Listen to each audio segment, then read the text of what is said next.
کیا ہے، اور اس آیت مقدسہ کے سیاق و سباق کے لیے تمام مفسرین اس بات پر متفق ہیں کہ سورہ توبہ کی یہ آیت مقدسہ جس کو جزوی طور پر میں نے تلاوت کیا اور اس کا سارا سیاق و سباق حضرت افضل البشر بعد الانبیاء سیدنا صدیق اکبر رضی اللہ تعالیٰ عنہ کے فضائل و مناقب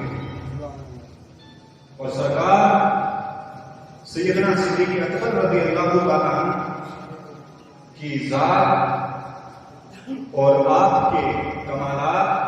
اور آپ کے فضائل و مناقب سے جہاں قرآن کریم میں بے پناہ اور بے شمار آیات وارد ہوئی ہیں، وہیں پر سرکار نبی اکرم صلی اللہ علیہ وسلم نے اپنی زبان اقدس سے بھی سرکار صدیق اکبر کے فضائل و مناقب کو بیان فرمایا۔ صحابہ کرام رضوان اللہ تعالی علیہ اجمعین کہ من جملہ اگر فضائل و مناقب اور ان کے مقام و مرتبے کو سمجھنا ہے تو قرآن کریم کے اندر اللہ تبارک و تعالی نے اس مقدس جماعت کے لیے ارشاد فرمایا کہ ان تمام کے ساتھ اللہ نے خیر کا بھلائی کا وعدہ فرما دیا، اور یہ وہ مقدس جماعت ہے کہ اس جماعت کے اندر اللہ تبارک و تعالی نے سرکار نبی اکرم صلی اللہ علیہ وسلم کی محبت کو، آپ کے عشق کو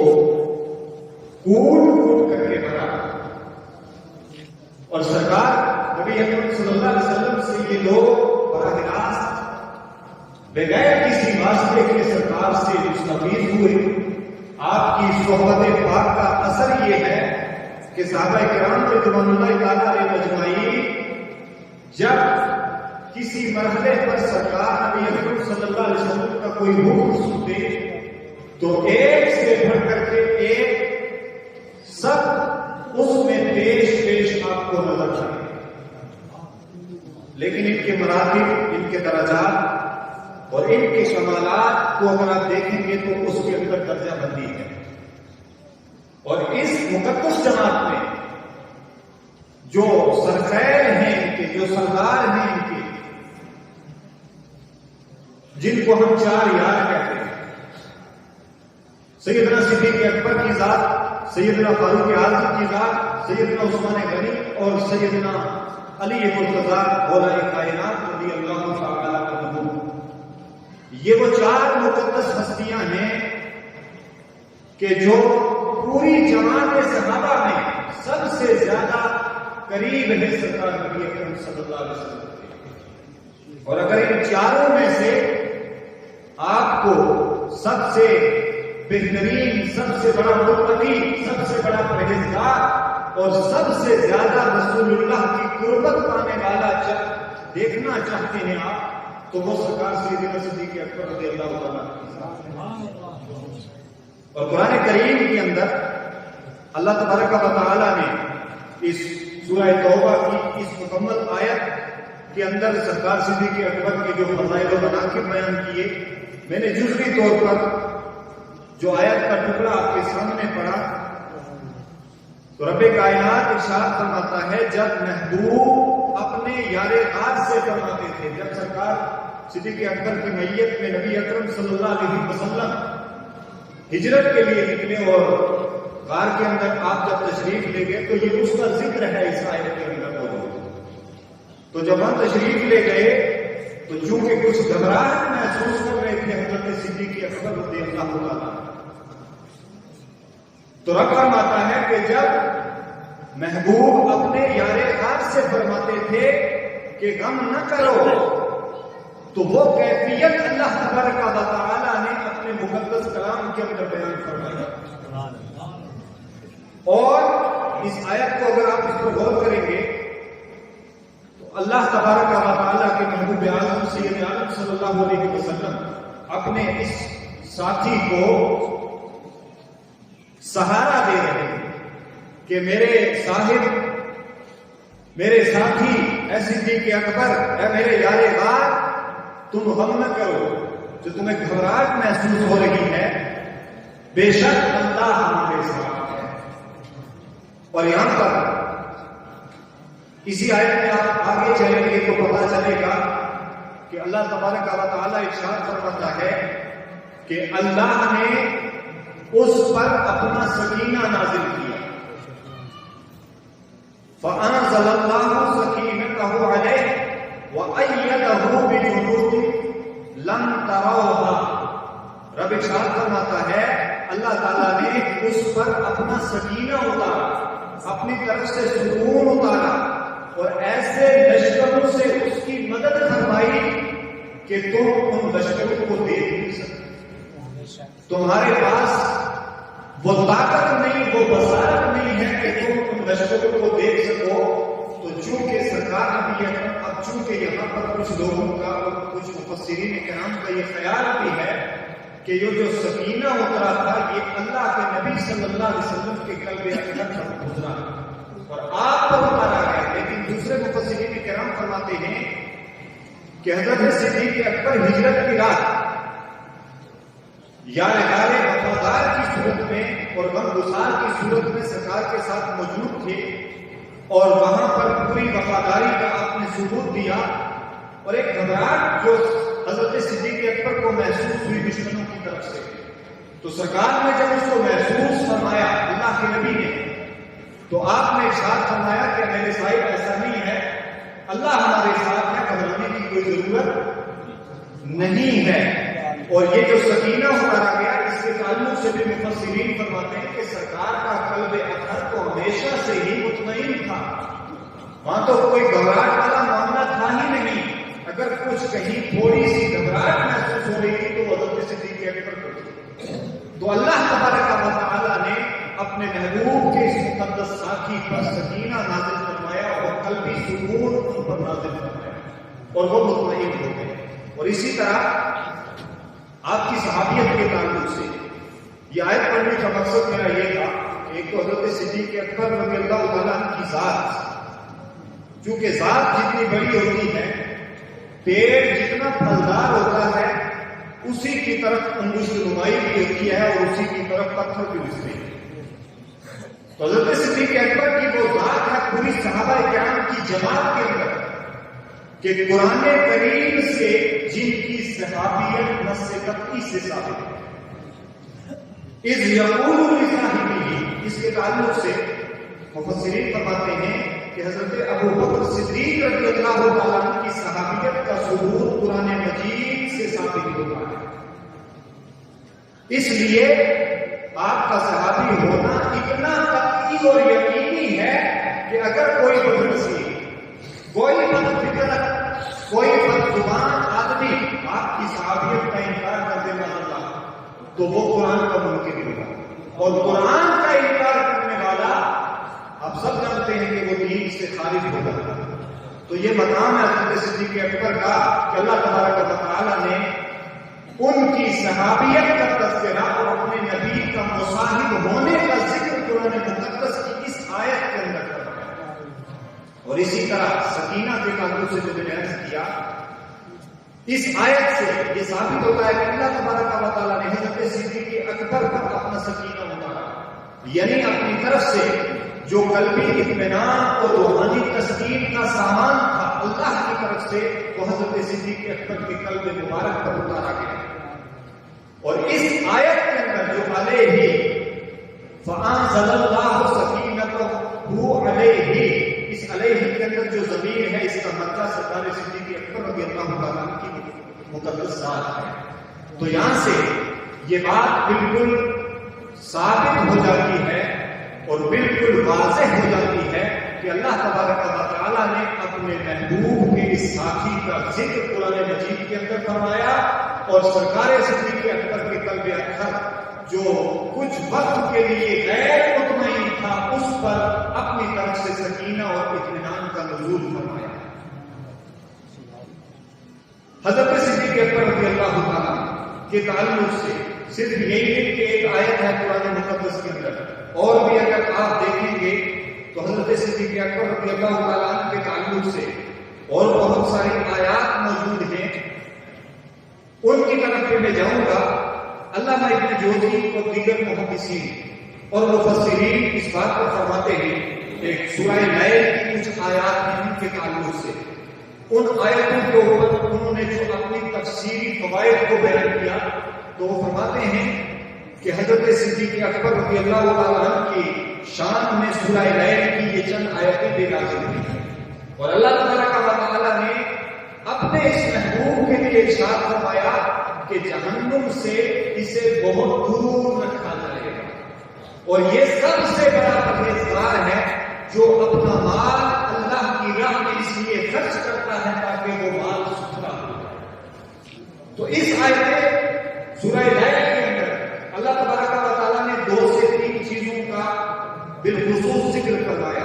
ایک تو سب سے بڑے متقی ہونے کا، اور قرآن کریم کے اندر ایک واضح اصول جو ہمیں ملتا ہے، ان اکرمکم عند اللہ اتقاکم، کہ تم میں سب سے بڑا عظمت والا، شان والا، عزت والا وہ ہے جو سب سے بڑا متقی اور پرہیزگار ہے۔ یہ اصول دیا قرآن کریم نے۔ اب اس اصول پر حضرت صدیق اکبر کو قرآن کی روشنی میں آپ دیکھیں، یہی قرآن کریم ارشاد فرماتا ہے کہ صدیق کو جہنم سے بہت دور رکھا جائے گا اور وہ سب سے بڑا متقی ہے۔ جہاں ایک طرف مقام و مرتبے کے لیے تقوی کو بنیاد بنایا گیا، تو دوسری طرف قرآن کریم نے حضرت صدیق اکبر کے تقوی کی گواہی دی ہے اور ان کی سخاوت کی گواہی دی ہے۔ اور پھر اللہ تبارک و تعالیٰ نے اس آیت کے اندر ان کے احسانات کے تعلق سے ارشاد فرمایا کہ وہ جب مال خرچ کرتے ہیں تو وہ مال اس لیے خرچ کرتے ہیں اللہ کی راہ میں تاکہ ان کا مال ستھرا ہو جائے، اور کسی کا اس پر کچھ احسان نہیں جس کا بدلہ دیا جائے۔ اور اسی کو ایک حدیث پاک سے انشاءاللہ میں جوڑ کر کے آپ کے سامنے رکھوں گا۔ اور پھر اللہ تبارک و تعالیٰ نے ارشاد فرمایا وہ صرف اپنے رب کی رضا چاہتا ہے، یعنی حضرت صدیق اکبر کی شان یہ ہے کہ وہ اللہ کی رضا چاہتے ہیں، اور جو وہ کسی پر احسان کرتے بھی ہیں تو وہ احسان اس لیے نہیں ہوتا کہ اس بندے کو خوش کیا جائے، وہ سخاوت کرتے ہیں تو وہ سخاوت اس لیے نہیں ہوتی کہ اس بندے کو خوش کیا جائے، ان کی سخاوت، ان کا تقویٰ، ان کی طہارت اور ان کا جو لوگوں پر اور اس امت پر احسان ہے، اس احسان کا جو ان کی نیت اور جو ان کا مقصد ہوتا ہے وہ یہ ہوتا ہے کہ ان کا رب اللہ کریم ان سے راضی ہو جائے۔ اور حضرت صدیق اکبر کے لیے جو آخری خوشخبری وہ یہی ہے کہ بے شک عنقریب وہ خوش ہو جائے گا، یعنی اللہ تبارک و تعالیٰ سے ان کے لیے کی طرف سے ایک خوشخبری بھی ہے کہ اللہ ان سے راضی ہے۔ اور یہ تمام صحابہ کرام کی ایک صفت اور ایک مقام جس کا بیان اللہ نے کیا رضی اللہ عنہم ورضوا، کہ اللہ ان سے راضی ہے اور وہ اللہ سے راضی ہے۔ تو یہ وہ مقام ہے رضا کا مقام کہ جس مقام پر پہنچنا انسان کی معراج ہوا کرتی ہے۔ چونکہ اس امت کے اندر بہت سارے طبقات ہیں، صحابہ کرام کا ایک طبقہ ہے، اہل بیت اطہار کا ایک طبقہ ہے، تو ایک کنفیوژن اور ایک ذہنی خلجان یہ پیدا کیا جاتا ہے کہ یہ صحابہ اور اہل بیت الگ الگ ہے۔ اگر آپ دیکھیں گے تو صحابہ کرام رضوان اللہ تعالی علیہ اجمعین کی اس مقدس جماعت کے اندر اہل بیت اطہار کی ہستیاں بھی شامل ہیں، جن کو جہاں رسول اللہ کے گھر ہونے کا شرف حاصل ہے کہ وہ رسول اللہ کے گھر والے ہیں، وہیں ان کو شرف صحابیت بھی اللہ کی طرف سے عطا ہوا۔ حضرت مولا کائنات کی ذات کو لے لیں، سیدہ خاتون جنت فاطمہ الزہرا سلام اللہ علیہا، ان کی ذات کو لے لیں، یا ان کے جو فرزندان ہیں سیدنا امام حسن اور سیدنا امام حسین، اور یا جو دیگر حضور صلی اللہ علیہ وسلم کی ازواج پاک ہیں، انہیں یہ مقام حاصل ہے کہ اللہ تبارک و تعالیٰ نے جہاں ان کو اہل بیت میں رکھا ہے وہیں ان کو صحابیت کے شرف سے بھی مشرف کیا ہے۔ تو حضرت علامہ ابن جوزی اور دیگر تمام محدثین و مفسرین نے حضرت صدیق اکبر رضی اللہ تعالیٰ عنہ کے لیے سورہ اللیل کی ان آیات کو فرمایا کہ یہ وہ تمام آیات ہیں جو شان صدیق اکبر رضی اللہ تعالیٰ عنہ میں نازل ہوئی ہیں۔ حضرت عبداللہ ابن زبیر رضی اللہ تعالیٰ بیان کرتے ہیں کہ حضرت صدیق اکبر کا یہ دستور تھا، آپ کا یہ اصول تھا کہ آپ ان کمزور اور بوڑھے غلاموں کو جو مسلمان ہونے کے بنا پر کفار کے ظلم و ستم سہتے تھے، یعنی تو ان کے غلام ہوا کرتے تھے اور وہ مسلمان ہونا چاہتے تھے، یا وہ مسلمان ہو گئے، دلی طور پر وہ کلمہ طیبہ پڑھ چکے ہیں، سرکار پر ایمان لا چکے ہیں، اللہ کی وحدانیت اور رسول اللہ کو مان چکے ہیں، لیکن کفار کی طرف سے ان پر جبر ہے، ان پر قہر اور ظلم ہے، تو حضرت صدیق اکبر رضی اللہ تعالیٰ عنہ ان تمام کو جو اس طرح کے وہ بوڑھے اور کمزور اور نادار صحابہ کرام ہیں، ان کو وہ ان کفار سے خرید لیتے تھے، ان کی قیمت ادا کر کے پھر ان کو آزاد کر دیا۔ تو یہ سرکار صدیق اکبر رضی اللہ تعالیٰ عنہ کے وہ مقامات ہیں کہ جن مقامات پر کوئی دوسرا نہ پہنچ سکا۔ اور افضل البشر جو ہم حضرت صدیق اکبر کو کہتے ہیں کہ تمام صحابہ کرام کی جماعت میں اور انبیاء کے بعد اگر کسی شخص کا مقام و مرتبہ ہے اور اس امت میں سب سے افضل ہے کوئی، تو وہ حضرت صدیق اکبر ہے۔ اس کی بنیاد کیا ہے؟ اس کی بنیاد تقوی و طہارت ہے، اور وہ مقام ہے جو اللہ کے رسول صلی اللہ علیہ وسلم نے خود بیان کیا۔ حضرت مولا کائنات رضی اللہ تعالیٰ عنہ نے ایک آیہ کریمہ کی تفسیر میں ارشاد فرمایا، والذی جاء بالصدق وصدق بہ اولئک هم المتقون۔ حضرت مولا کائنات رضی اللہ تعالیٰ عنہ خود آپ ارشاد فرماتے ہیں کہ اس آیت میں وصدق بہ، اس کے جو مصداق جو ذات ہے وہ حضرت صدیق اکبر کی ذات ہے۔ والذی جاء بالصدق، اس سے مراد سرکار صلی اللہ علیہ وسلم کی ذات ہے، یعنی وہ جو سچ لے کر اس دنیا میں تشریف لائے وہ اللہ کے رسول ہیں، اور اس سچ کی تصدیق کرنے والا کون ہے؟ حضرت مولا کائنات فرماتے اس آیت مقدسہ کی روشنی میں وصدق بہ، اس صدق بہ کا مصداق حضرت صدیق اکبر رضی اللہ تعالیٰ۔ یہ کسی عام مفسر کی تفسیر نہیں، بلکہ حضرت مولا کائنات رضی اللہ تعالیٰ کی زبان اطہر سے اور آپ کے علم میں جو گواہی کی سچائی کی وہ گواہی ہے جس کو مفسرین کرام نے اپنی کتب کے اندر نازل فرمایا، اور اسی پرہیزگاری کی بنیاد پر والذی جاء بالصدق سے مراد حضرت سرکار نبی اکرم صلی اللہ علیہ وسلم کی ذات کو مراد لیا گیا، اور وصدق بہ سے مراد حضرت صدیق اکبر رضی اللہ تعالیٰ عنہ کی ذات کو لیا گیا۔ اسی طرح حضرت عبداللہ ابن عمر، حضرت عبداللہ ابن عباس رضی اللہ تعالیٰ عنہما نے فرمایا کہ قرآن مجید کی یہ آیت فَإِنَّ اللَّهَ هُوَ مَوْلَاهُ وَجِبْرِيلُ وَصَالِحُ الْمُؤْمِنُونَ، اس صالح المؤمنین سے مراد کون ہے؟ اس کے تعلق سے حضرت سیدنا عبداللہ ابن عمر فرماتے ہیں، سیدنا عبداللہ ابن عباس رضی اللہ تعالیٰ عنہما یہ دونوں بہت بڑے صحابی ہیں اور بہت بڑے مقام و مرتبے پر فائز ہیں، اور ان عالم صحابہ میں یہ شمار کیے جاتے ہیں کہ یہ اپنے وقت کے مفتی بھی ہیں، اپنے وقت کے قاضی بھی ہیں، اپنے وقت کے قاضی القضات اور مفتی اعظم کے مقام پر بھی ہیں، اور تمام صحابہ کرام کو جب کسی مسئلے میں ان کے دور میں کوئی دقت پیش آتی تھی تو یا تو حضرت عبداللہ ابن عمر کی بارگاہ میں وہ اپنا مسئلہ پیش کر کے اس کا حل طلب کیا کرتا تھا، یا حضرت عبداللہ ابن عباس کی بارگاہ میں حاضر ہو کر کے ان سے اس مسئلے کا حل طلب کیا کرتا تھا۔ تو وہ حضرت عبداللہ ابن عمر اور حضرت عبداللہ ابن عباس فرماتے ہیں کہ اس آیت میں اللہ تبارک و تعالیٰ نے صالح المؤمنین جس ذات کو فرمایا ہے وہ ذات بھی حضرت صدیق اکبر تو یہ حضرت صدیق اکبر رضی اللہ تعالیٰ عنہ کا مقام ہے۔ اور اب آپ آئیں احادیث کی طرف۔ میں نے گزشتہ جمعہ کو بھی چند احادیث آپ کے سامنے رکھی تھی، میں ایک حدیث آپ کے سامنے یہاں پر پیش کروں گا بخاری شریف سے، اور مسلم شریف کے اندر بھی یہ روایت موجود ہے، اور اس روایت کی خاصیت کیا ہے؟ حضرت عائشہ رضی اللہ تعالیٰ، حضرت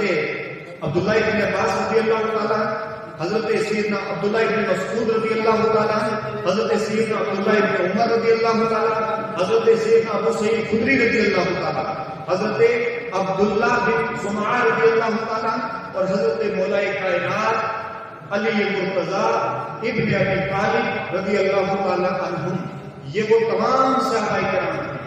عائشہ صدیقہ سے لے کر عبداللہ ابن مسعود سے لے کر عبداللہ ابن عمر سے لے کر اور مولا کائنات تک، یہ وہ درجنوں صحابہ کرام ہیں جنہوں نے اس حدیث پاک کو سرکار کی زبان پاک سے خود سنا ہے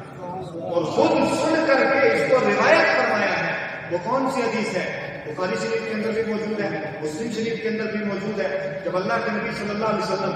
کا آخری وقت آیا اس دنیا سے، جب آپ نے ظاہری طور پر پردہ فرمایا تو سرکار بیمار ہوئے، قلیل ہو گئے۔ اللہ کے نبی صلی اللہ علیہ وسلم نے حکم دیا، مرو ابا بکر فلیصلی بالناس، جاؤ ابو بکر کو کہہ دو کہ وہ لوگوں کو نماز پڑھائے، جاؤ اور ابو بکر کو کہہ دو وہ لوگوں کو نماز پڑھائے۔ حضرت عائشہ وہاں موجود ہیں، سیدہ عائشہ نے سرکار کی بارگاہ میں عرض کیا، یا رسول اللہ، میرے والد میرے باپ جو بڑے نرم دل آدمی ہیں، ابو بکر کافی نرم دل آدمی ہیں، وہ کیسے آپ کی جگہ کھڑے ہو کر کے لوگوں کو نماز پڑھائیں گے یا رسول اللہ؟ اس لیے آپ کسی دوسرے شخص کو حکم دیں کہ وہ جا کے لوگوں کو نماز پڑھائے۔ تو حضرت نبی اکرم صلی اللہ علیہ وسلم نے پھر ارشاد فرمایا، مرو ابا بکر فلیصلی بالناس، کہ عائشہ جاؤ اور جا کے ابو بکر کو کہہ دو لوگوں کو نماز پڑھائے۔ تیسری مرتبہ دوسری مرتبہ پھر انہوں نے عذر پیش کیا، یا رسول اللہ، میرے بابا بڑے نرم دل ہیں، وہ کیسے آپ کی جگہ کھڑے ہو سکتے ہیں؟ وہ تو اتنے نرم دل ہیں کہ وہ اپنے آپ کو سنبھال بھی نہیں پائیں گے۔ تو اللہ کے رسول صلی اللہ علیہ وسلم نے تھوڑا سا عتاب فرمایا، آپ کا چہرہ زرد ہوا، غصے کے آثار نمودار ہوئے، اور پھر سختی کے ساتھ ارشاد فرمایا، مرو ابا بکر فلیصلی بالناس، جاؤ ابو بکر کو کہہ دو کہ وہ میری جگہ کھڑے ہو کر کے لوگوں کو نماز پڑھائے۔ یہ حضرت صدیق اکبر کا مقام ہے۔ کیا وہاں پر وہ دیگر صحابہ کرام موجود نہیں تھے؟ اچھا، جہاں تک دل کا معاملہ ہے، صدیق اکبر بڑے نرم دل تھے، اور وہیں پہ جہاں سختی کا معاملہ ہے تو حضرت فاروق اعظم کوئی کم تھے، مولا کائنات کوئی کم تھے، عثمان غنی کوئی کم تھے، حضرت سلمان فارسی کم تھے، عبداللہ ابن عمر، عبداللہ ابن عباس، بڑے بڑے صحابہ کرام موجود ہیں جو اپنے اپنے مقامات میں ایک دوسرے سے بہت آگے ہیں، لیکن جہاں امامت کا مسئلہ تھا وہاں تقوی کا معاملہ ہے۔ امام وہی ہوتا ہے جو سب سے بڑا اپنے موجودین میں متقی بھی ہو، اعلم بھی ہو، افضل بھی ہو۔ امامت کی شرائط میں سے یہ ہے کہ اگر موجودین میں کوئی علم والا تو ہے لیکن اس کا تقویٰ کم ہے یا کسی دوسری چیز میں، تو پھر تمام چیزوں کو پھر عمر تک کے معاملات آتے ہیں۔ تو حضرت صدیق اکبر عمر میں بھی بڑے ہیں، علم میں بھی بڑے ہیں، تقوی میں بھی بڑے ہیں، اور پھر نرم دلی اور صحافت میں بھی بڑے ہیں۔ اللہ کے رسول صلی اللہ علیہ وسلم نے ایک واضح اصول دیا، اور اپنی موجودگی میں اس دنیا سے چند دن پہلے، پردہ فرمانے سے پہلے، لوگوں کے سامنے حضرت صدیق اکبر کو کھڑا کر دیا اور ارشاد فرمایا کہ یہ ظاہری خلافت، جس کو آج ظاہری اور باطنی کا نام دے کر کے لوگوں کے ذہنوں کو خراب کرنے کی کوشش کی جاتی ہے، کہ یہ صدیق اکبر جو پہلے خلیفہ بنی، یہ تو ظاہری سیاست والا معاملہ ہے، یہ تو ظاہری خلافت والا معاملہ ہے، اور یہ جو باطنی خلافت ہے یہ صدیق اکبر کے پاس نہیں۔ تو کیا نماز سے بڑھ کر کے کوئی باطنی خلافت ہو سکتی ہے؟ کوئی باطنی امامت ہو سکتی ہے؟ نہیں ہو سکتی۔ اللہ کے رسول صلی اللہ علیہ وسلم جانتے تھے آخری زمانے میں ایسے لوگ پیدا ہوں گے کہ جن کے ذہن کے اندر یہ سنجان پیدا ہوگا۔ اللہ کے رسول نے دنیا سے ظاہری پردہ فرمانے سے پہلے ہی یہ حدیث اپنی زبان سے فرما کر کے اس دنیا کو اور آنے والی امت کو یہ بتا دیا، نہیں، جہاں میرا ظاہری طور پر کوئی نائب ہوگا، اور پہلا نائب ہوگا وہ صدیق اکبر ہوگا، روحانیت میں بھی میرا اگر کوئی نائب ہوتا ہے مقام ہوگا تو وہ پہلا صدیق اکبر۔ نعرہ تکبیر، نعرہ رسالت، جان صدیق اکبر زندہ باد۔ یہ حضرت صدیق اکبر کا مقام و مرتبہ ہے، اور حضرت صدیق اکبر رضی اللہ تعالیٰ کے تعلق سے اللہ کے نبی صلی اللہ تعالی علیہ وسلم کا یہ فرمان غالباً میں نے آپ کے سامنے شاید پیش کیا تھا. اللہ کے رسول نے فرمایا بہت سارے لوگوں کے مجھ پر احسانات ہیں صحابہ کرام میں سے، کیونکہ ظاہری طور پر جن کو صحبت ملی اور صحابہ کا مقام کتنا بڑا ہے آپ اس کو سمجھنے کی کوشش کریں. آج بڑے آرام سے اور بغیر کسی فکر کے، بغیر کسی دور کے لوگ اللہ کے رسول صلی اللہ علیہ وسلم کے ان مقدس صحابہ کرام پر زبان تان کو دراز کرتے ہیں. آپ سوچیں یہ وہ لوگ ہیں اس امت کے کہ جن کے دم قدم سے ہمارے اس دین کی بنیادیں جڑی ہوئی ہیں. یہ وہ صحابہ کرام ہیں. اللہ کے رسول فرماتے ہیں کہ تم اگر بہت پہاڑ کے برابر سونا خرچ کر دو نا اللہ کی بارگاہ میں اس کی رضا کے لیے، اور میرے صحابیوں میں سے کوئی ایک پاؤ اناج یا آدھا کلو اناج اللہ کی راہ میں خرچ کر دے تو تمہارا کو ایک بہت پہاڑ کے برابر سونا خرچ کرنا بھی ان کے مقام کو نہیں پہنچ سکتا. یہ ان کا مقام ہے، یہ ان کا عظیم ترین بلند ترین مقام ہے. اور خاص طور سے صدیق اکبر کے تعلق سے اللہ کے نبی نے فرمایا جتنے لوگوں نے مجھ پر احسان کیے اس ظاہری زندگی میں نے ہر ایک کو اس کا بدلہ دے دیا ہے، مگر ایک ایسی ذات ہے کہ اس کو میں نے اس دنیا میں کوئی بدلہ نہیں دیا. کل میدان محشر میں میرا رب ان کے ان احسانات کا بدلہ خود چکائے گا. بات کون سی ہے؟ وہ حضرت صدیق اکبر کی بات ہے جس کے تعلق سے میرے آقا و مولا صلی اللہ علیہ وسلم نے یہ ارشاد فرمایا ہے. اللہ تعالیٰ ہم سب کو صحابہ کرام کے مقامات کو سمجھنے کی توفیق عطا فرمائے. اور مولانا فضل صاحب کے برادر گرامی کا جو روز قبل انتقال ہوا ان کے لیے آپ سب دعا بھی کر رہے ہیں. اور 2-3 چیزیں جو میں اس تناظر میں کہنا چاہوں گا وہ یہ ہیں صحابہ کرام رضوان اللہ تعالیٰ علیہ اجمعین کی ذوات مقدسہ ہمارے لیے ایمان کی بنیاد ہے، اور اس ایمان کی بنیاد کے ساتھ اگر کوئی چھیڑ چھاڑ کرے گا تو اس کو ہم کبھی قبول. میں نے گزشتہ دنوں کو بڑی وضاحت کے ساتھ سارے معاملات کو آپ کے سامنے رکھا ہے، ان پر آپ سب نے غور بھی کرنا ہے، فکر بھی رکھنی ہے. اور اس کے ساتھ ساتھ اس وقت پوری دنیا کے حالات آپ کے سامنے، پوری دنیا کو آپ دیکھ رہے ہیں کہ کہاں پر ہمارے ساتھ کیا ہو رہا ہے اور ہم کن چیزوں کے اندر مبتلا ہیں. بھائی ہمارا جو عقیدہ ہے صحابہ کرام کے بارے میں، اہل بیت اطہار کے بارے میں، اولیاء اللہ کے بارے میں، رسول اللہ کی رسالت کے بارے میں، ان کی شان و عظمت کے تعلق سے، اللہ کی وحدانیت کے تعلق سے اس پر ہمارا ایمان بھی ہے اور اس پر ہمارا یقین بھی ہے. اگر اس کے اندر کہیں تھوڑی سی بھی آپ ایک بال کے برابر بھی کہیں اس سے متزلزل ہو جاتے ہیں تو وہ آپ کے ایمان کی کمزوری ہے. لیکن دنیا میں بہت سارے فرقے ہیں، بہت سارے مسلک ہیں، بہت سارے لوگ جو کلمہ گو ہیں نبی کریم کا کلمہ پڑھتے ہیں. اور جب ہم نبی کریم صلی اللہ علیہ وسلم کا کلمہ پڑھتے ہیں تو پھر ہم جہاں کہیں ہوں دنیا کے اندر کسی جگہ بھی اللہ کے نبی نے ایک جسم کی مانند ہمیں قرار دیا. اب وہ کون سچا ہے کون جھوٹا ہے، اور ہمیں تو یہ یقین ہے، ہمارا تو یہ ایمان ہے کہ دنیا میں صرف ایک ہی جو حق ہے وہ حق اہل سنت ہے. مگر وہ لوگ جو اس زمرے میں جڑے ہوئے ہیں، کلمے کے اس میں آتے ہیں اور کلمہ گو ہیں، قبلے کو مانتے ہیں اور نماز بھی پڑھتے ہیں، دیگر احکام کو بھی مانتے ہیں، لیکن کچھ بنیادی اختلافات کی وجہ سے ہمارا اور ان کا کوئی تعلق نہیں ہے. لیکن جب یہ امت کے بطور دوسروں کے سامنے جاتی ہے تو وہاں پہ یہ امتیاز نہیں ہوتا. وہاں ہمارے مشترکہ معاملات ہوتے ہیں. قرآن کریم پر ہم سب متفق ہیں، قبلے پر ہم سب متفق ہیں، اللہ اور رسول پر ہم سب متفق ہیں. دیگر کچھ ایسے معاملات اور مشترکہ ہمارے معاملات ہیں جن پر ہم متفق ہیں. جس طرح ہمارا قبلہ اول فلسطین ہے، مسجد اقصیٰ. کیا آپ اس کے تعلق سے نہیں جانتے حضرت سیدنا فاروق اعظم رضی اللہ تعالیٰ نے 16 ہجری میں اس کو فتح کیا تھا؟ کیا اللہ کے نبی صلی اللہ علیہ وسلم نے وہاں انبیاء کی امامت نہیں فرمائی تھی؟ کیا معراج کے سفر کو وہاں سے اللہ کے رسول نے براق سے شروع نہیں کیا تھا؟ اور یہ وہ مقدس سرزمین ہے، آپ جانتے ہوں گے، میں زیادہ اس کی طرف نہیں جاؤں گا. یہ وہ مقدس زمین ہے جو انبیاء کرام رضوان علیہم السلام کا مسکن رہی ہے. اور آج آپ دیکھ رہے ہیں کہ یہودیت نے، نصرانیت نے، مغربی تہذیب نے اور ان تمام نے مل کر کے پچھلے 70 سالوں سے 1948 سے لے کر اب تک جو ظلم و ستم اور بربریت وہاں پر ہے، کیا ہمیں ان چیزوں سے سبق سیکھنے کی ضرورت نہیں؟ ہمیں اللہ کے رسول کے نام پر، اللہ کے نام پر، قرآن اور قبلے کے نام پر ہمیں ان تمام چیزوں سے نکل کر اپنا جو ہمارا ایک امتیازی نشان ہے اللہ اور رسول صلی اللہ علیہ وآلہ وسلم، ان کے لیے، اپنے قبلے کے تحفظ کے لیے، اپنے قرآن کے تحفظ کے لیے، اپنے ایمان کے تحفظ کے لیے، کرنے کے تحفظ کے لیے کم سے کم ایک پیج بنانا ہوگا۔ اور آج برائے نام تو ہم عربوں میں ہیں اور تقریباً 57 ممالک ہمارے ہیں، مگر یاد رہے